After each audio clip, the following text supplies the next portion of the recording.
Untap Upkeep, and welcome back to the channel, ladies and gentlemen, boys and girls, children of all ages, and non-binary folk who are not left out. If you've been here before, welcome back, and if you haven't, then please sit back, relax, and enjoy our show for you today. So for today, I thought I would take a tour upon, it's a fairly strong deck, but it's pretty much my pet deck. I'm a giant fan of Sarkhan Vol. So when I originally designed this deck, and I've had it for as long as the commander's been out. It's never been demolished. It's only just been reconfigured and upgraded and all those fun things like that. It's a pet deck of mine. It's not the most powerful version of the deck. You can make it way stronger. I've seen others that are way better than mine. But I love playing the deck, and it's really difficult for me to play it because, well, let's jump in and see why. So for today, we're going to look at what I like to call the All Dragon, or the Dragon. So this is my Dragon list. I've been in the process of trying to bling it out as much as I can. It is, again, my pet deck. It's my favorite deck I like to play. I love playing big dumb dragons, and that's just kind of the way I like to play the game. Big dumb things. And I've been that way ever since I started playing the game. So this is a very much a pet deck of mine, and it's got a lot of special meaning to me. I've had a couple of friends either trade or give me certain pieces to this deck, and they're never going to go anywhere. They're always going to stay here because they mean that much to me. So let's look at this wonderful monstrosity I've got built here. According to the new bracket system, by the way, we're at a bracket 4, and you can see why here in a little bit. So you don't know, this is the Dragon. So 4 and 1 of every color, so 9 mana. We get a whopping 10/10 flying dragon. Normally that would be good on its own, but there's always a caveat, shall we? So for the Dragon, he has what they call Eminence, which means as long as he is in the command zone or onto our battlefield, either one, he's going to make our dragon spells cost 1 mana less. So that's always a very potent thing. And a lot of people are like, Wizards, y'all don't need to be doing any more Eminence crap. Look what you did. There's Edgar Markov. There's Dragon. There's Sadir Dajar, the knight guy from March of the Machines, I believe. Excuse me. Y'all need to stop. Y'all making stuff too good. But that's not all, because the Dragon, of course, has more. So whenever one or more dragons you control attack, draw that many cards, and then you can put a permanent card from your hand onto the battlefield. This is before damage is even dealt, everybody. So before damage is even dealt, I can draw 1 to, I don't know, 10, 15 cards, however many dragons are attacking, and drop something for free. Like, you know, one of the horrible dragons that lurk within the deck that we'll get to in a moment. So let's dive into a little bit deeper of the deck. And yes, as you can see, if you're looking at the screen, this is not a cheap deck by any stretch of the imagination. Like I said, I am working fairly hard on blinging out as many cards and special art as I can for this deck. Especially with the Sarkhans, because like I said, Sarkhan's my favorite Planeswalker. So, excuse me. We're on the process of doing that. It's a process. Because not only do you have to pay like the actual value of the card if you're trying to buy said card, you also have to pay what Tomer from MTG Goldfish or Budget Commander likes to call the dragon tax. It sucks. Sometimes it's worth it. So let's look at our Planeswalkers. We're running Sarkhan Dragon Soul. So for 6 mana, we get a 5 loyalty walker that says he can deal 1 damage to each opponent and each creature your opponents control with +2. You can -3, and he'll deal 4 damage to target player or a planeswalker. I don't really know where that will be relevant, but maybe one day it would be. And then the -9 is something that nobody's ever going to let me get off, which is search your library for any number of dragon creature cards and put them onto the battlefield. Don't know anybody that's ever going to let me get that one off. But the +2 is decent. It just kind of helps keep certain things in check and, things in damage here and there, and potentially saves you a little bit of life points. Because people are going to want to knock this guy down. Sarkhan Fireblood, 3 mana, 3 loyalty walker. So happy he just got a reprint in the Jumpstart series. I need to get more of them. I have more dragon decks, of course, that could use this guy. Because you could +1, discard a card, and if you do, draw 2. So he's a Faithless Looting on a stick. Or you can +1 to add 2 mana of any combination of colors, and you can only spend it to cast a dragon spell. He ramps into the Dragon, in case you're wondering. And then -7, you make 4 5/5 red dragon creature tokens with flying. So for -7, you plop out 20 power. Nothing to sneeze at, everybody. Just know that could be something. Sarkhan the Mad. So for 3 red and black, you get a 7 loyalty planeswalker with no plus abilities, only a 0 and 2 negatives. So for 0, you're going to reveal the top card of your library and put it into your hand. And then Sarkhan the Mad deals damage to himself equal to that card's converted mana cost. There is like an extreme high chance you're going to like nug him in the face for all of his loyalty. We're running a lot of big, dumb, idiotic dragons and cards in general. We ramp really, really, really hard, so there is that working for us, but y'all, it just gets dumb. His -2 is target creature's controller will sacrifice it, and then they put a 5/5 red dragon creature token with flying onto the battlefield. So you can target something like an Avacyn or a Blightsteel or Darksteel, anything like that that's indestructible or really, really hard to deal with. You go, well, you have to sacrifice it. I'm not targeting it to be blown up, but I'm targeting it for you to sacrifice. It has moments where it's a problem, but overall, it shouldn't be much of an issue. Predominantly, he's in here, well, as I've said many a times now, he's Sarkhan, my boy Sarkhan, but his -4 is each dragon creature you control deals damage equal to its power to target player. It does target, so that can put a monkey wrench into some of the cards that say, a person cannot be targeted. But in general, being able to just poop out a whole bunch of dragon power and just be like, boom, you just took all this damage and then move to combat, it catches people by surprise. I have dropped this Sarkhan a few times, and I've got him to go off, and people have just been like, wait, he does what? The faces people make is just great. Sarkhan Unbroken, this is the Year of the Dragon version. I actually have this one. It's in Japanese, unfortunately, or Chinese, I'm not really sure. But it's gorgeous in foil, everybody. Just absolutely gorgeous. So for 2 in Temur, we get a 4 loyalty walker that has the following. You can +1 to draw a card and add 1 mana of any color. Cool, we get a card draw and ramp. What's not to like about this, everybody? You can -2 to make a 4/4 red dragon creature token with flying, or you can -8 and do kind of Sarkhan Dragon Soul, where you're able to search your library for any number of dragon creature cards and put them onto the battlefield. Shuffle. I will say, in a previous iteration of this deck, I did get this to go off one time. And my opponents about pooped their pants going, wait, you're doing what? It was so fun, guys. God, it was funny. Next up, we have the Chibi Sarkhan Vol. I really like this. Like, if you don't have this card, like, in person, wow, it's gone up in price, of course, but thank you, Urini. Pardon me. If you don't have this in person, like, you really should consider it. Like, this is just really, really sweet to have in person. But for 2, a red and a green, we get a 4 loyalty Sarkhan that has the following. +1, creatures you control get +1/+1, have haste.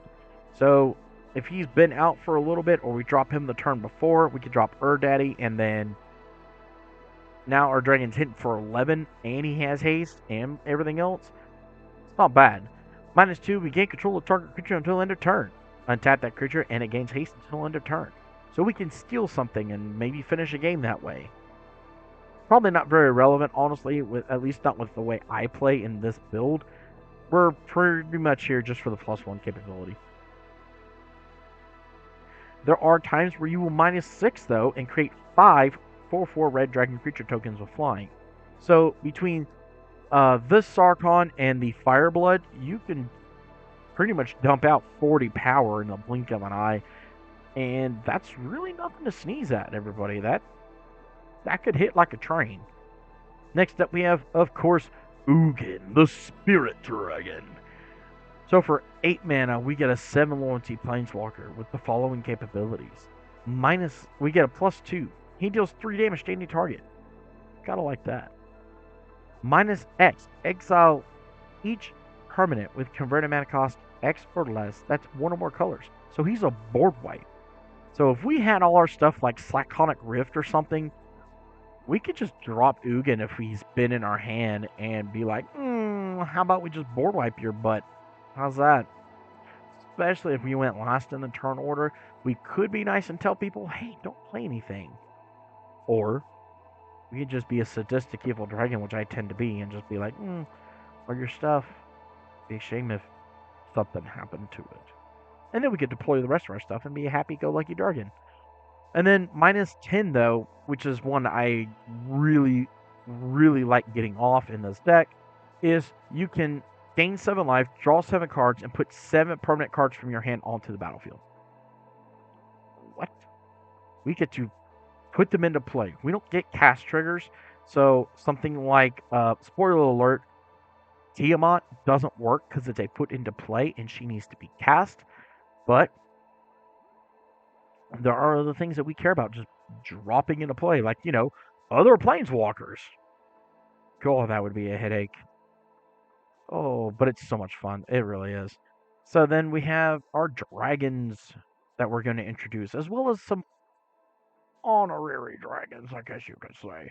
We have a Tarkir Worldrender. Dragons you control have double strike whenever they attack. The Balefire Dragon. He deals combat damage to a player. It deals that much damage to each creature that player controls. So if you had Sarkhan Vol plus him to make him a 7/7, and you whack somebody for 7 damage with the Balefire Dragon, he just dealt 7 damage to everything they own. It can matter, and it can get pretty nasty. Beledros is a 5 red-green 4/4 flying dragon that, beginning of each upkeep, we're going to make a 1/1 pest creature token, and whenever this dies, you gain a life. Predominantly, honestly, it's in here because we can pay 10 life, untap all the lands we have. We can only do it once each turn, but that also means we can do it on somebody else's turn. It is a little tricky because, our life total does matter. We are big, dumb dragons, but if we're trying to have a very, very explosive turn, we can do it, and we can be very, very beneficial from it. Bloom Tender, it adds a color for each permanent we control of a color. So, for instance, with our Beledros out, we'd only make 2. If we had, like, Dragon out, we would make all 5. So on and so on. Dragonborn Champion has Trample, and for 4 mana, we get a 5/3 that says whenever a source you control deals 5 or more damage to a player, draw a card. So we're able to start keeping our hands full, being able to start dealing some horrendous damage. The Dragon Broodmother. So for 2 triple red and a green, you get a 4/4 flying dragon that says at the beginning of each upkeep, put a 1/1 red and green dragon creature token with flying and Devour 2 into play. That means on everybody's turn, we're pooping out a dragon. We may not necessarily devour any of them to make them huge, but predominantly keep blockers up and or just keep filling up the skies. Hellcat Courser cheats our commander from the command zone right into play, and it gives it haste, so we can immediately start to benefit from it. By the way, if you do not know, you should now, if you play the Hellcat Courser and you haven't cast Ur Dragon at all, he puts it into play. He's not casting it. So after the turn is over, Ur Dragon's going to go back to our command zone. But if we wanted to cast it, like, let's say next turn, we just have to pay the 9 mana, not the 2 additional, because it was never officially cast. It's essentially like it was played from our hand. So it's an interesting thing to always remember with the Hellcat Courser. Just because you play it, Ur Dragon gets cheated out, you do his thing, and he goes back into the command zone. Next turn, you're not paying an additional 2. Keep that in mind, everybody. Goldspan Dragon. Flying haste 4/4, and whenever he attacks or becomes the target of a spell, make a treasure token. Great! But he also has treasure control, make double mana instead of just 1. Love it! Ganax, the Astral Hunter. This card is starting to see a very big boom thanks to not only Miirym and of course Ur Dragon here, but because of the new Ureni. Ureni is really driving prices of dragons in the red, blue, and green color combination, which is no surprise. Most dragons are, red. So whenever he or another dragon enters the battlefield under our control, we make a treasure token.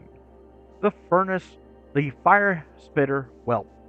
So for 3 mana, we get a really interesting 2/2 flying dragon. I was so ecstatic when I saw this card, and I can't understand why it's not seeing a lot more play. Why is it not more popular? I mean, leave me a comment to talk to me about why you think this is not seeing so much play, especially with Tarkir Dragonstorm. And you're about to see why I'm saying this. So whenever you cast a non-creature or a dragon spell, this creature deals 1 damage to each opponent. Are you flippin' kidding me? Even if it's not a dragon-centric deck, you still have a 2/2 body with flying, so you can always ping in for 2 damage with it if you really feel like it. And every time you cast a non-creature spell, that means your artifacts, your enchantments, your planeswalkers, your instances, your sorceries, even your battles, all deal damage. This guy is nuts, and I really feel like people are sleeping on him. Dryad of the Elysian Grove. We can play an additional land on each of our turns, and lands you control are every basic land type in addition to other types. That's the one we really care about. And, make an extra land drop in a big dumb dragon deck is pretty nice too. Dragon Lord Jamoka. He got reprinted in the Abzan Commander Precon, and it's really, really nice because it helps drive the price down. Because this is a very, very good dragon, everybody. So for 4 white, green, you get a 5/7 Elder Dragon that cannot be countered, has flying, has lifelink, and your opponents can't cast spells during your turn. So let me get this straight. You can't counter it.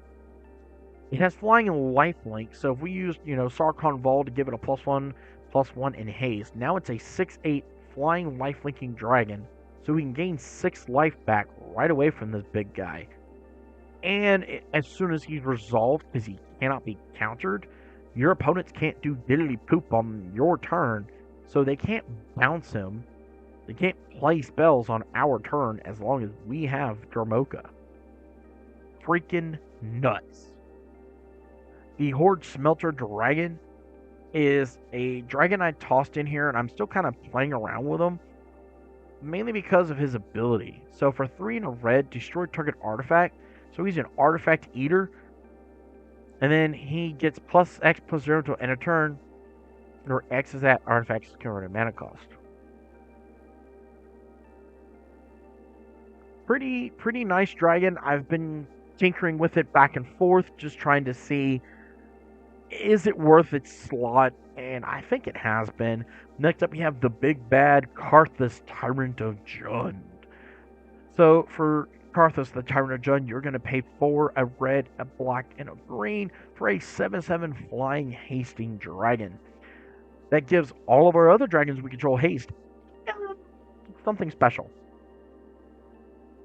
So whenever he enters the battlefield, gain control of all dragons and untap all dragons. So if you happen to be fighting, another dragon deck like Miirym Sentinel Worm, for instance, you could drop this and take them all. It's pretty brutal. I've done it once in an actual game, and everybody was like, "Oh, God, why? And I'm just like, feel the power. I won that game, but I mean, duh, right? So next up, we have something that I really enjoyed playing in this deck because we have such a high mana curve overall. This is the King Duelist. So at the beginning of your upkeep, you and target opponent each reveal the top card of your library. So me and like you, yes, you right there, we're going to reveal the top card of each of our libraries on my upkeep. And each of us are going to lose life equal to the mana value of the card revealed by the other player. Then you each put that into your hand. So you're not even drawing that card, so anything that says draw, do X doesn't affect either one of us. However, if you flip over a Llanowar Elf, I take a damage. If I flip over the Karthus Tyrant to Jund, you're taking 7. I like my odds, just so you know. I typically do a buttload of damage, and there's one right below it that will nug you for 12. Yeah, it hurts. It hurts a lot. We, of course, have Lathas Dragon Queen. Just got a reprint in the Ureni deck, if I remember correctly. And whenever another non-dragon token enters battlefield under control, make a 5/5 red dragon creature token. With flying, of course. And then you have her ability to pay 1 in a red, which honestly I completely forget every game because it really doesn't matter for me personally. But dragons you control get a +1/+0. You know her, you love her, at least I do. Miram the Sentinel Worm. I love this dragon. God, I love this dragon. This dragon is awesome. So, 3 Temur, you get a Dragon Spirit. That's a 6/6 flying with Ward. And whenever another non token dragon enters the battlefield under your control, make a token copy of it, except the token isn't legendary if the dragon is legendary. That means you can make token copies of Karthus, Lathlas, Ganax, Dromoka, Atarka, our commander.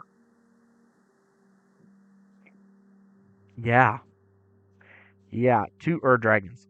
Now, for anybody that may have questions, hold on a minute. Only the original will count for commander damage, not the token. As part of the rules of commander, only the actual commander can count towards commander damage. And it has to be combat damage. Very, very important there. But she's just amazing. I love this dragon and I love using it anywhere I can, except for the new Ureni build. And that's because everybody does Miram in there. And I already have a Miram deck and I have Miram in here as well. I don't feel like throwing another Miram into another deck because everybody else is doing that. And I don't like being that boring. Next up, we have the new Niv Mizzet Visionary. So, for a red and a blue, we get a 5/5 Flying Dragon Wizard, which gives us no maximum hand size. We like this. And then, whenever a source you control deals non-combat damage to an opponent, you may draw that many cards. Great. Absolutely love it. Thank you very much. Because we have a couple of things in here that deal non-combat damage. Now, that does mean at some point we might have to use some of that damage to blow up our own dragon so we don't, accidentally deck ourselves with something like Terror of the Peaks. If you've played any kind of standard, you know Terror of the Peaks. It is a big, horrible, nasty dragon. It was amazing. I love it, and I'm so grateful they printed it. Personally, this is my favorite art. I actually have this card in this exact art.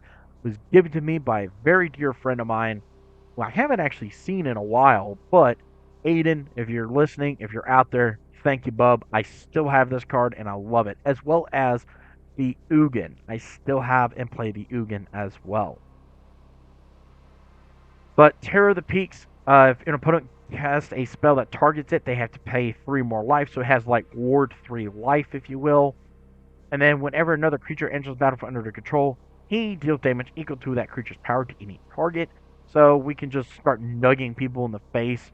That is one of my favorite things about playing this deck is people are like, you can't attack me. I don't need to attack you, and I can just deal damage to your face, sir. It is great. I love when people underestimate this deck and they're like, "Oh, dragon attack!" Not this one. I don't have to attack you. I just nug you in the face with a whole bunch of damage. Seems great to me. The Steel Hellkite, pretty simple. Basic dragon that's colorless. I mean, he blows up things, so he can kill tokens pretty quick. I really kind of think people are not valuing this dragon as much as they probably should. I know he's 6 mana for a 5/5 flying dragon. That's an artifact. I mean, he dies very, very easily, and he's not the best. But his ability to destroy each non-land permanent with a mana value X, not X or less, just X, for whoever was actually dealt damage, is beneficial if you ask me. Hit him, pay 0, and blow up your token army. So, how about those 1/1 Gerblets, huh? Goblins, right? So, next up we have the Scourge of Volkus. It is a very powerful dragon. I love playing this dragon. Probably a little too much. I have got quite a few copies of him personally. But I mean, he's a good dragon, you know? What do you want? I'm a dragon guy. One would say I am the Buddha dragon.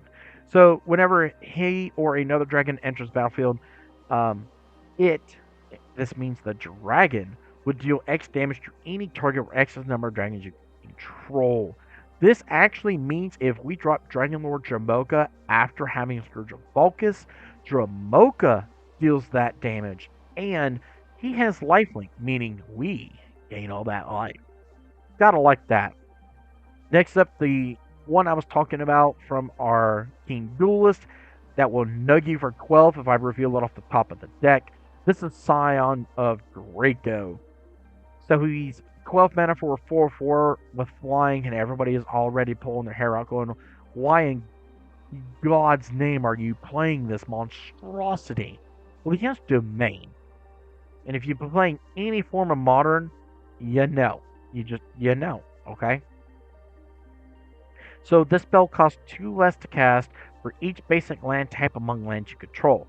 We're a 5-color deck, so if we have one of each basic land type, which by the way, triomes and stuff like that do count towards that, he essentially costs 2 mana. Oh, but wait, our commander makes things cost 1 less mana. Oh, so now we play 1 mana for a 4/4 dragon. Okay, but why? Because of his ability. So each creature you control has vigilance if it's white, hexproof if it's blue, lifelink if it's black, first strike if it's red, and trample if it's green. So there are only 2 dragons that get all the abilities is, of course, if you can see on the screen, the Tiamat and the Dragon. We don't have a lot of ways to trigger all of the other abilities, which is fine. But the fact that Dragon himself, with this guy out, would have Vigilance, Hexproof, Lifelink, First Strike, and Trample could and does matter a whole lot, actually. Next up, we have Rift, Liberated Prime Evil. So this is 2 and Naya for a 5/5 dragon that has flying and ward 2, and other dragon creatures you control have ward 2. So it's just a nice protective piece that comes out pretty early with Dragon, and the other ability, I mean, it's completely irrelevant. I've never actually used it. You can read it yourself if you really feel like it, but I'm not going to. I've never triggered its last ability. I usually just grab this Rift with Tiamat if I need something to make sure nobody targets my board, at least not by individual spells. Of course, what I was preluding to earlier as well, we have the Old Gnawbone. So, Old Gnawbone here. Whenever a creature you control deals combat damage to a player, create that many treasure tokens, Yo, man, you can see where this gets pretty nasty. If you will talk with your Dragon, see, and you happen to draw into this is all before combat damage, you see, and you can drop Old Gnawbone and make 10 treasures just from Dragon dealing combat damage. That's not including everything else we have on the battlefield. Just Daddy. Tiamat, whenever it enters the battlefield, if it was cast, search your library for up to 5 dragon cards, not named Tiamat. Each have a different name, reveal them, and put them into your hand, then shuffle. We have Utvara Hellkite. Whenever a dragon you control attacks, make a 6/6 dragon creature token. So that rounds out our creature package. I actually need to pick it up a little bit, or this video is going to be forever. Sorry, this is a pet deck, and I love talking about it. And I love showing it off because I've got a lot of this foiled out and pretty, and it's just so cool to me.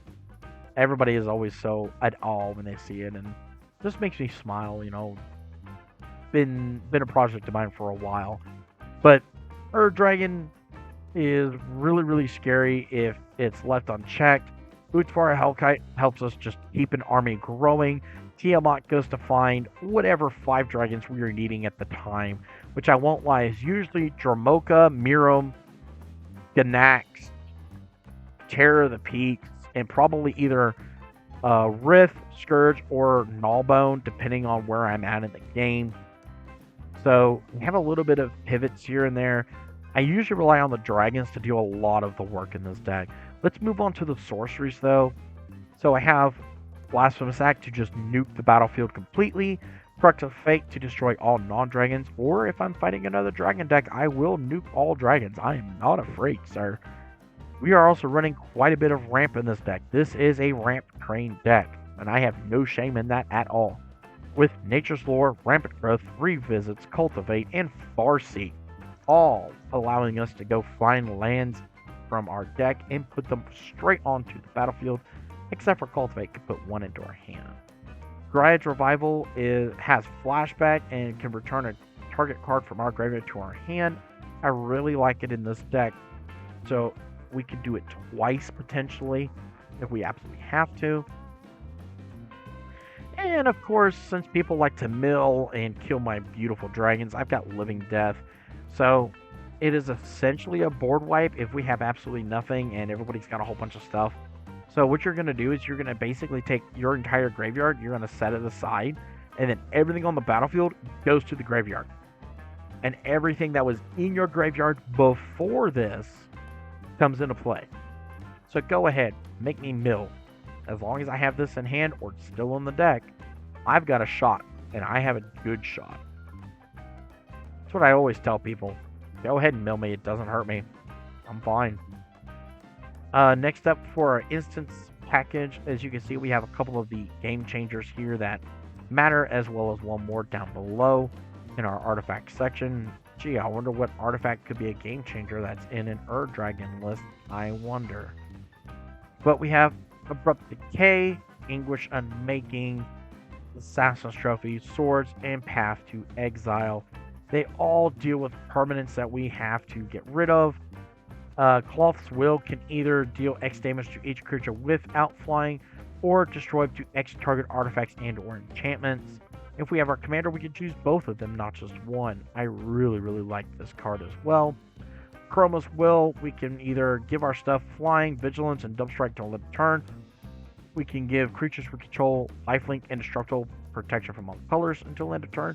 If we have our commander out, we can do both of them and just nuke the entire battlefield. Heroic Intervention, make our stuff indestructible and hexproof. Arachnogenesis. So for 2 in a green, we basically fog the combat damage, so no damage is dealt this way, and we make that many 1/2 fighter creature tokens. So where X is going to be the number of creatures attacking us.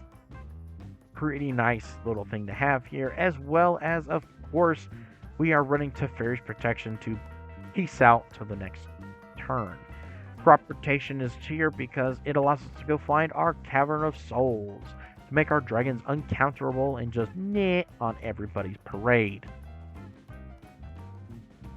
Moving forward, our artifact package is very light, but guess what? It's a lot of ramp still. We have Arcane Signet, Thought Vessel, Fellwar Stone, Soul Ring, and even an Expedition map because it gets us our Cavern of Souls or anything else we might need. We also run the Party Tree, or better known as the Great Henge. It's another great way to draw some cards. Sometimes, yes, it does get stuck in the hand and it's like a major sad day, But generally, if we can get it out, we're able to use it to not only draw cards, make our stuff bigger, but we can also tap it, add 2 green mana, and gain 2 life. And because of the way Mana Burn no longer works, we're able to do this at everybody's turn if we really feel like at the end of our last player before we get to us, and just keep our life total up.